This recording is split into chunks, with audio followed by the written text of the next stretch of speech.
नमस्कार दोस्तों, कैसे हो आप सभी। मैं संदीप स्वागत करता हूं आपके ही यूट्यूब चैनल पर pain free math with Sandeep sir पर। बच्चों, ये दिल्ली पुलिस कांस्टेबल का आप लोगों का टाइम टेबल है। जिस टाइम पे आप लोगों की वीडियो अपलोड होगी, 8 बजे करंट अफेयर की वीडियो अपलोड होगी, 9 बजे जीके की वीडियो, 10 बजे कंप्यूटर की वीडियो, 11 बजे आप लोगों का प्रीवियस ईयर मैथ का पेपर डिस्कशन होगा, 12 बजे आप लोगों का रीजनिंग का पेपर डिस्कस होगा, 4 बजे आप लोगों की मैथ की क्लास होगी जहां पे अभी परसेंटेज टॉपिक चल रहा है, 6 बजे आप लोगों की रीजनिंग की क्लास होगी। तो आप लोग इस चैनल को सब्सक्राइब कर सकते हैं अगर आप लोग इस चैनल पे नए हैं तो, ठीक है। बेल आइकन के बटन को जरूर दबाएं जिससे आप लोगों को latest update time to time मिलते रहे। देखिए, हमारा पहला क्वेश्चन क्या कहता है, दो संख्याओं का जो योग है वो कितना दे रखा है, 16 दे रखा है। इसका मतलब ये है, अगर x प्लस वाई अगर आप लोगों का 16 है, ठीक है, और उनका अंतर कितना दे रखा है, 2 दे रखा है। इसका मतलब दोनों नंबरों के बीच का अंतर कितना है आप लोगों का, 2 है। तो आप लोगों को निकालना है कि भी x की वैल्यू क्या होगी और y की वैल्यू क्या होगी। तो x की वैल्यू निकालने के लिए आप लोगों को क्या करना है, दोनों इक्वेशन को जोड़ना है। भी 16 प्लस 2 कितना हो गया, अभी 16 प्लस 2 हो गया 18, 18 का आधा किया तो कितना हो गया, 9 हो गया। तो x की वैल्यू आ गई 9। y की वैल्यू निकालनी है तो क्या करना है, अभी 16 में से 2 हो गया तो कितना हो गया, 14, 14 का हाफ किया तो कितना हो गया, 7।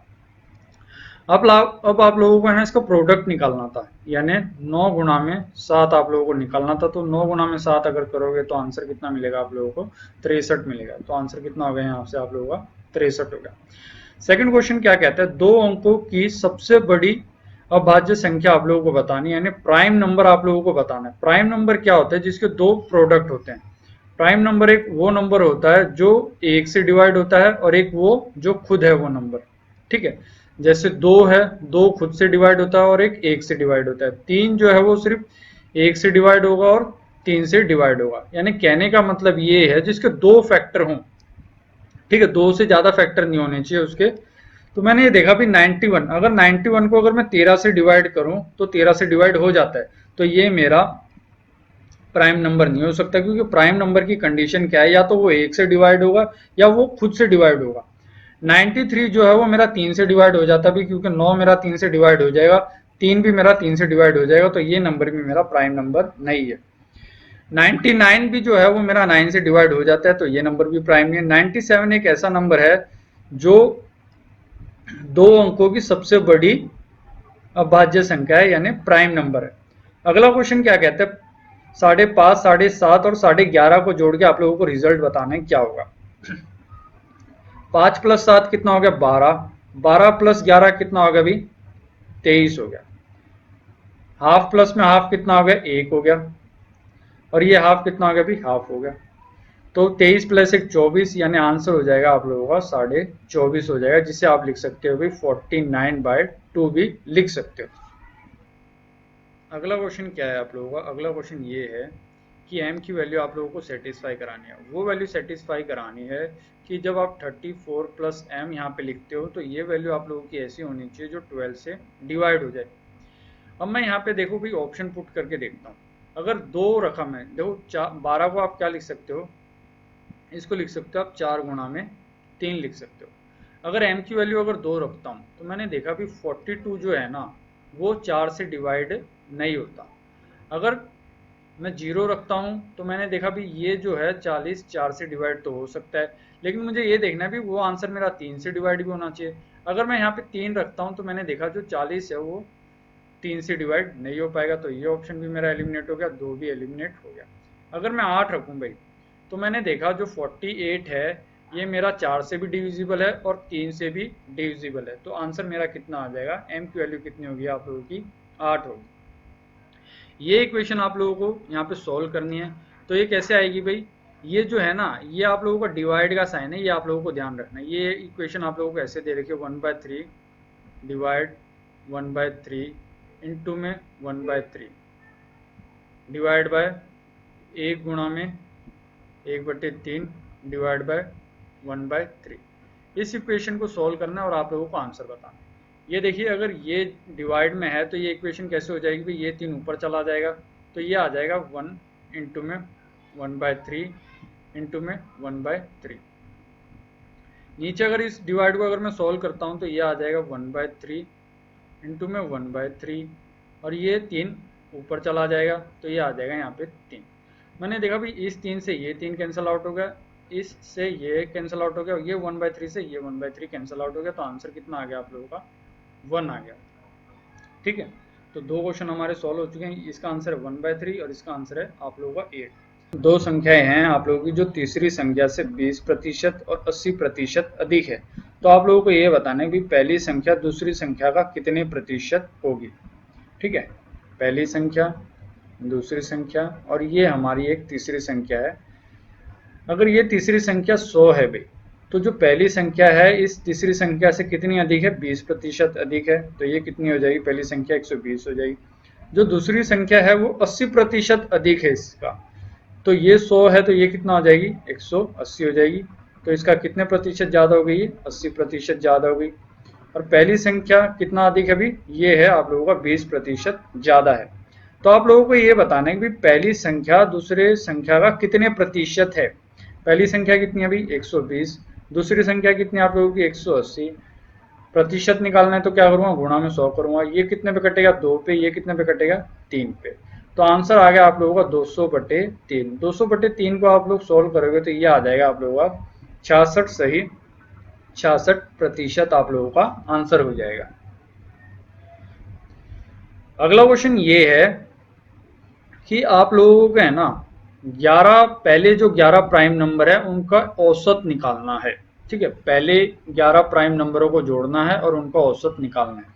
देखिए एवरेज क्या होता है आप लोगों का, एवरेज होता है आप लोगों का, पहले तो आप लोगों को टोटल सम करना है जितने नंबर आप लोगों को गिवन है। ठीक है, प्लस गिवन नंबर से आप लोगों को इसे डिवाइड करना है। जैसे कि मुझे निकालना है भी 11 प्राइम नंबर का औसत निकालना है, यानी एवरेज निकालना है। तो प्राइम नंबर कौन से होते हैं, जो जिसके दो फैक्टर होते हैं, या तो वो 1 से डिवाइड होगा या वो खुद से डिवाइड होगा। तो सबसे छोटा प्राइम नंबर क्या आप लोगों का 2 है, तो 2 के बाद दूसरा प्राइम नंबर है 3, फिर आ गया आपका 5, फिर आ गया आप लोगों का 7, फिर उसके बाद आप लोगों का 11, फिर 13, फिर 17, 19, कितने नंबर हो गए, 1 2 3 4 5 6 7 8 आप लोगों के नंबर हो गए। 19 के बाद क्या आएगा आप लोगों का, 23 आएगा। 23 के बाद क्या आएगा आप लोगों का, 29 आएगा। 29 के बाद आप लोगों का क्या आएगा, प्राइम नंबर 31 आएगा। अब इसकी मेरे को टोटल करना है। अगर मैं इसका टोटल करता हूं तो ये मुझे मिलेगा 160 मिलेगा। ठीक है, तो टोटल सम कितना हो गया, 160। टोटल प्राइम नंबर है कितने भी, 1 2 3 4 5 6 7 8 9 10 11, यानी 160 को मुझे 11 से भाग करना है। तो देखिए भाई अगर मैं इसे सोल्व करता हूं तो कितने में, 11 एकम 11, कितना बच गया आप लोगों का, 50 बच गया। 50 कितने पे जाएगा, 11 से अगर मैं सोल्व करूंगा तो 4 पे जाएगा। तो आंसर मुझे पता लग गया कि 14 पॉइंट समथिंग आएगा आंसर। तो यहाँ से मेरा आंसर हो जाएगा ऑप्शन थर्ड, मेरा आंसर हो जाएगा। ठीक है, अब काफी बच्चे ऐसे हैं जिन्हें कैलकुलेशन में दिक्कत हुई होगी, तो कैलकुलेशन आप लोगों को ऐसे करनी भी, 17 जमा में 13 कितना हो गया भी आप लोगों का, 30 हो गया। ये कितना हो गया भी, ये भी आप लोगों का 30 हो गया। ठीक है, ये कितना हो गया, ये भी आप लोगों का 30 हो गया। ठीक है, यानी 30 + 30 + 30 कितना हो गया, ये हो गया आप लोगों का 90। अब आप लोगों का यहाँ से क्या क्या नंबर रह चुके हैं, यहाँ से आप लोगों के नंबर रह गए 29। 29 में अगर मैं 3 जोड़ दूं तो कितना हो गया अभी, 32। 31 में अगर मैं 2 जोड़ दूं तो कितना हो गया, 33। 33 जमा में 3 कितना हो गया अभी, 38 हो गया। ठीक है, यहाँ से अगर मैं ऐड करता हूँ तो ये 0 आ जाएगा, ये 10 आ जाएगा और ये कितना आ जाएगा, 160 आप लोगों का आंसर हो जाएगा। देखिए अगला क्वेश्चन अच्छा क्वेश्चन है और कैलकुलेटिव क्वेश्चन है। ये जो पेपर है ना आप लोगों का, ये जो पूछा हुआ है ये थोड़ा अच्छा कैलकुलेटिव पेपर है पहले वाले पेपर के कंपेयर में देखा जाए तो। क्वेश्चन क्या कहता है, 9,500 रुपए की एक राशि है जिसपे 4.5% वर्ष के हिसाब से साधारण ब्याज लगता है। तो आप लोगों को बताना है भी कितने सालों में वो राशि 17,622.50 रुपए हो जाएगी, यानी टाइम निकालना है। तो सिंपल इंटरेस्ट का फॉर्मूला क्या होता है? सिंपल इंटरेस्ट का फॉर्मूला होता है PRT/100। ठीक है, साधारण ब्याज आप लोगों को निकालना है। प्रिंसिपल कितना है? अभी राशि थी आप लोगों की 9,500 रुपये। कितनी हो गई वो राशि? वो राशि हो गई 17,622.5 पैसे हो गई, 50 पैसे हो गई। तो आप लोगों को ये बताना है भी साधारण ब्याज क्या होगा। अगर साधारण ब्याज अगर आप लोग यहाँ से कैलकुलेट करोगे ना बच्चों, तो साधारण ब्याज आप लोगों को यहाँ से दिख रहा है, ये हो जाएगा आप लोगों का 81,222.5 हो जाएगा। ठीक है, यानी 8,122.5 आप लोगों का क्या हो जाएगा? साधारण ब्याज हो जाएगा। अब साधारण ब्याज आप लोगों को मिल चुका है। साधारण ब्याज कितना हो गया आप लोगों का? 21,225। इसकी गुणा आप लोगों को किसके साथ करनी है? 100 के साथ करनी है। टाइम आप लोगों को निकालना है। बटे में कितना आ जाएगा? प्रिंसिपल कितना दे रखा है? 9,500 रुपये आप लोगों का मूलधन दे रखा है। दर जो है वो कितनी दे रखी है भी आप लोगों को? 4.5% दे रखी है। पॉइंट से पॉइंट कैंसिल आउट हो जाएगा, यहाँ से 2 जीरो से 2 जीरो कैंसिल आउट हो जाएगी। अगर यहाँ पे आप लोग इसे सॉल्व करते तो आंसर कितना आ जाएगा आप लोगों का? 19% आप लोगों का आंसर हो जाएगा। ठीक है, ये क्वेश्चन बाकी बहुत कैलकुलेटिव क्वेश्चन है। ठीक है, अच्छा लेवल का क्वेश्चन था ये आप लोगों का। अगला क्वेश्चन ये है, एक वस्तु है जिसे 169 रुपये में जब बेचा गया तो उसे कितने प्रतिशत का लाभ हुआ? भी 30% का लाभ होता है। अगर 40% का लाभ प्राप्त करने के लिए उसे अपना विक्रय मूल्य कितने प्रतिशत बढ़ाना होगा, ये आप लोगों से पूछा हुआ है। ठीक है, ये कॉस्ट प्राइस है, ये मैंने मान लिया भाई। जो क्रय मूल्य है कितना है? 100 रुपये। जो पहली सेलिंग प्राइस है वो कितनी है भाई? 30% अधिक है, यानी 130% है भाई, क्योंकि 30% क्या हो रहा है? प्रॉफिट हो रहा है। सेलिंग प्राइस 2 कितनी है आप लोगों की? उसमें आप लोगों को 40% का फायदा हो रहा है। 100 पे 40% का फायदा होगा तो सेलिंग प्राइस 2 कितनी होगी आप लोगों की? 140 होगी। तो आप लोगों को ये बताना है कि भाई कितने प्रतिशत उसे अपनी सेलिंग प्राइस बढ़ानी होगी अगर उसे 40% का मुनाफा कमाना है। तो मैंने देखा भी पहले जो सेलिंग प्राइस है वो कितनी है? 130 है। अब कितनी होगी भी? 140 करने के लिए उसे कितना बढ़ाना पड़ेगा? 10 बढ़ाना पड़ेगा। 10 किसके ऊपर बढ़ाना पड़ेगा? उसे 130 के ऊपर बढ़ाना पड़ेगा। ठीक है, गुणा में अगर प्रतिशत निकालूं तो कितना आ जाएगा? 0 से 0 कैंसिल आउट हो गया। 100/13 को अगर मैं यहाँ से सोल्व करता हूं तो ये आंसर आपका आ जाएगा 7 सही 9/13% आप लोगों का आंसर हो जाएगा। ठीक है, इसमें आप लोगों को इसके ऊपर नहीं जाना था भी 169 रुपए के ऊपर। ये सिर्फ आप लोगों को बहकाने के लिए चीज दे रखे। जब भी आप लोगों से प्रॉफिट एंड लॉस में आंसर अगर प्रतिशत में पूछा हो ना, परसेंटेज में, तो उस केस में आप लोगों को वैल्यू की कोई जरूरत नहीं है। क्योंकि मैंने देखा भी एक वस्तु उसने 169 रुपए में बेची है और उसको 30% का प्रॉफिट हो गया, यानी 100 रुपए की चीज उसने कितने रुपए की बेच दी? 130 रुपए की बेच दी। अब वो 40% का लाभ कमाना चाहता है तो वो चीज उसे कितने की बेचनी पड़ेगी? 140 की बेचनी पड़ेगी। पहले वो कितने की बेच रहा था? 130 की। तो 130 से अगर 140 की बेचनी है तो कितने रुपए महंगी बेचनी पड़ेगी? उसे 10 रुपए महंगी बेचनी पड़ेगी। ये जो 10 रुपए वो महंगी बेचेगा, किसके ऊपर महंगी बेचेगा? 130 के ऊपर बेचना चाहता है। प्रतिशत देखना है भी कितने प्रतिशत उसे अपनी सेलिंग प्राइस बढ़ानी है। तो 10/130 गुणा में 100 कर दिया तो आंसर आ जाएगा आप लोगों का 7 सही 9/13% आप लोगों का आंसर हो जाएगा। अगला क्वेश्चन क्या कहता है? अगला क्वेश्चन ये है, एक व्यापारी है जो अंकित मूल्य 30% अधिक की छूट देता है। ठीक है, 30% की छूट दे रहा है तो इसका मतलब क्या है भाई? अगर मार्केट प्राइस अगर 100 रुपये था तो उसने 30% की छूट दे दी तो वो चीज़ उसने कितने रुपए की बेची होगी? 70 रुपये की बेची होगी। ठीक है, अब आगे क्या कहता है कि वो 17% का लाभ कमाना चाहता है। 17% का लाभ कमाना चाहता है, इसका मतलब क्या है भाई? 100 रुपये की चीज़ वो 117 रुपये में बेचना चाहता है। अब इस क्वेश्चन को मैं रेशियो से सॉल्व करूंगा तो यहाँ कितना आ जाएगा भी? 70 आ जाएगा। यहाँ कितना आ जाएगा? 117 आ जाएगा। मेरे को जो है मार्केट प्राइस और कॉस्ट प्राइस का रेशियो निकालना है। अंकित मूल्य और क्रय मूल्य का मेरे को अनुपात निकालना है यहाँ से। तो ये आ जाएगा 117 और ये आ जाएगा आप लोगों का 70। ऐसा क्यों होगा? क्योंकि 100 से 100 आप लोगों का कट जाएगा। तो मैंने ये देखा अगर 70 रुपये की चीज अगर उसे 117 रुपये करनी है तो उसे कितना रेट बढ़ाना पड़ेगा? उसे बढ़ाने पड़ेंगे भाई 47 रुपये बढ़ाने पड़ेंगे। ठीक है, 47 रुपये उसे बढ़ाने हैं किसके ऊपर भाई? 70 रुपये के ऊपर। गुणा में 100 भाई। तो प्रतिशत देखना है भाई, प्रतिशत कितना बढ़ेगा? 0 से 0 कट गया तो यह आ गया भाई आप लोगों का 470 जिसे आप 7 से डिवाइड करोगे। 7 गुणा में 6 कितना होगा भाई 42। यानी आप लोगों को ये पता लग गया कि जो आंसर है वो आप लोगों का 6 के समथिंग में जाएगा। तो 6 के समथिंग में जो आप लोगों को आंसर दिख रहा है वो कितना दिख रहा है आप लोगों को 67.14 आंसर दिख रहा है। क्वेश्चन क्या है, एक त्रिभुज आप लोगों को दे रखी है जिसकी 3 साइडों का जो अनुपात है 5, 5 और 8 दे रखा है। अब और इसकी त्रिभुज का जो क्षेत्रफल है वो कितना दे रखा है आप लोगों को 12 सेंटीमीटर दे रखा है। तो आप लोगों को ये बताना है जो समान भुजाएं है ना वो उसकी जो लंबाई है उसकी जो लेंथ है वो आप लोगों को बतानी है क्या हो। ठीक है, ये एक त्रिभुज हो गया, ये साइड और ये साइड आप लोगों की क्या है बराबर मान ली मैंने। अगर ये 5x है तो ये भी कितनी हो जाएगी 5x हो जाएगी। ये आप लोगों की हाइट हो जाएगी। ये जो पूरी लेंथ है ये कितनी दे रखी है आप लोगों को, ये दे रखी है आप लोगों को 8x दे रखी है। तो ये हाफ हाफ में डिवाइड होगी तो ये कितनी हो जाएगी 4x हो जाएगी, ये भी कितनी हो जाएगी 4x हो जाएगी। यहाँ पे ट्रिपलेट लग रहा है 5, 4, 3 का यहाँ पे ट्रिपलेट लग रहा है। तो हाइट कितनी हो जाएगी आप लोगों की 3x हो जाएगी। अगर ट्रायंगल का मैं एरिया निकालता हूँ तो वो क्या होता है भाई हाफ इंटू में बेस इंटू में हाइट होता है। ठीक है, ट्रायंगल का एरिया कितना दे रखा है आप लोगों को 12 सेंटीमीटर दे रखा है, 12 सेंटीमीटर स्क्वायर दे रखा है। हाफ बेस कितना है अभी आप लोगों का, बेस है आप लोगों का 8x। हाइट जो है वो कितनी अभी आप लोगों की 3x है।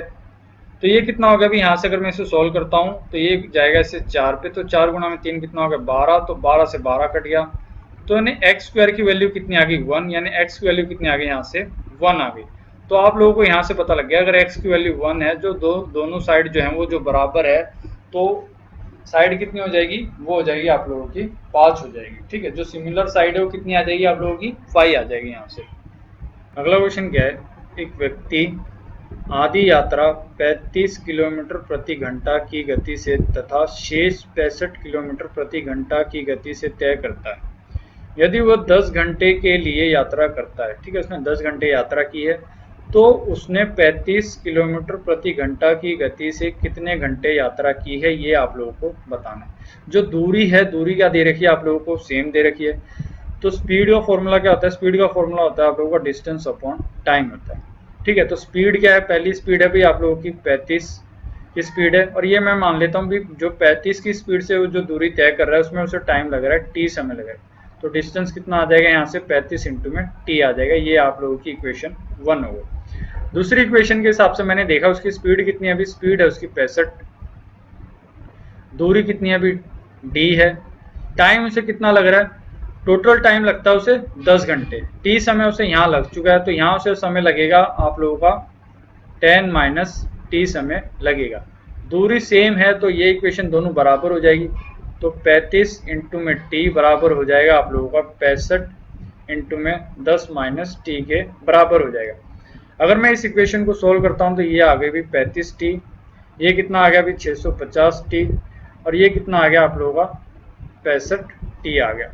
माइनस 65t अगर उधर जाता है तो ये हो जाएगा आप लोगों का कितना 100t, 100t बराबर हो गया 650 के, जीरो से जीरो कैंसिल आउट हो गया तो टाइम आ गया आप लोगों का यहाँ से 6.5 घंटे आप लोगों को टाइम लगेगा।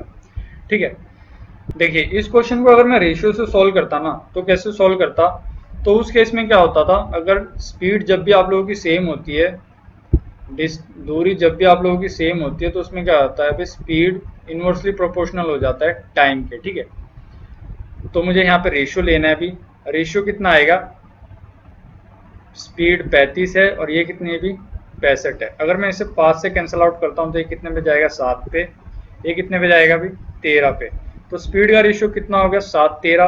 तो टाइम का रेशियो किसका, इसका उल्टा हो जाएगा, टाइम का रेशियो हो जाएगा भी 13:7 हो जाएगा।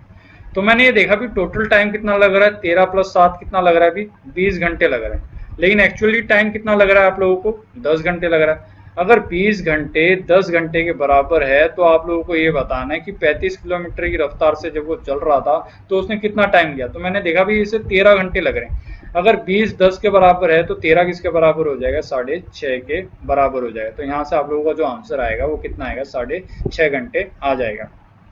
देखिए भाई अगला क्वेश्चन क्या है आप लोगों का, P तथा Q ने एक बिजनेस स्टार्ट किया है जिसमें जो उन्होंने पूंजी जो लगाई है, अगर P 4 रुपये लगाता है तो Q कितने रुपए लगा रहा है 5 रुपये लगा रहा है।